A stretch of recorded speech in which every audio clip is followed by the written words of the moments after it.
క్రీస్తునందున్న ప్రియులకు ప్రేమతో వందనాలు తెలియజేయుచున్నాం.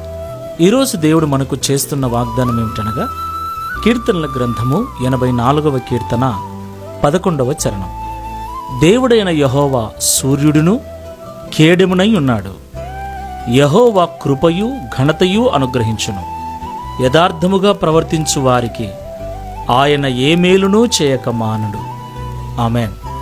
నా ప్రియమైన సహోదరి సహోదరులారా, మనం ఆరాధించే దేవుడు సర్వాధికారి, సర్వశక్తి సంపన్నుడైన వాడు. దేవునికి మహిమ కలుగునుగాక.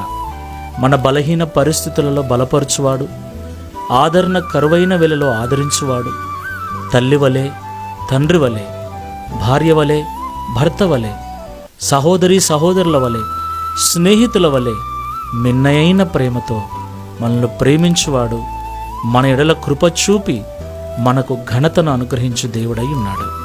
దేవునికి మహిమ కలుగునుగాక.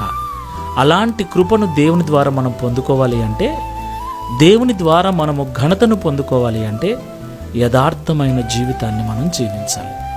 ఎవరైతే ఈ లోకంలో యథార్థమైన జీవితాన్ని జీవిస్తూ ఆయన పిల్లలుగా బ్రతుకుచూ ఉన్నారో ఆయన వారికి మేలు చేయకుండా ఉండడు.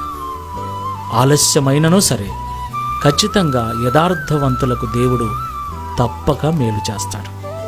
ప్రార్థన చేసుకుందాం. ప్రేమ స్వరూపుడమైన తండ్రి, పరిశుద్ధుడైన ప్రభువా, మీకు స్తోత్రములు చెల్లిస్తున్నాం. ఈ ఉదయకాల సమయంలో మాతో మాట్లాడిన ప్రతి మాటను బట్టి స్తోత్రములు నాయన. మా దేవుడవైన నీవు నీతి సూర్యుడవై ఉన్నావు.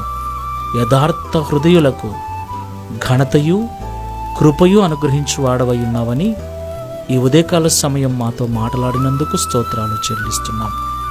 ఈ ప్రార్థనలో ఏకీభవిస్తున్న నీ బిడ్డలమైన మేమందరమును, నీ సేవ చేస్తున్న వారమును, నీ పరిచర్య చేస్తున్న వారమును, నీ మందిరములో నివసించు వారమైన మేమందరమును నటించే వారముగా, వేషధారులముగా ఉండకుండా యథార్థమైన హృదయముతో జీవించుటకు సహాయం చేయమని, తద్వారా నీ నుండి మేలు పొందుకున్న వారమై లోకములో నీకు సాక్షులుగా నిలబడుటకు సహాయం చేయమని, తద్వారా ఈ దిన వాగ్దానమును మా అందరి జీవితంలో నెరవేర్చి మీ నామమును మహిమపరుచుకునమని యేసు క్రీస్తు వారి నామమును ప్రార్థించి వేడుకుంటున్నాము తండ్రి. Amen. Praise the lord. God bless you all.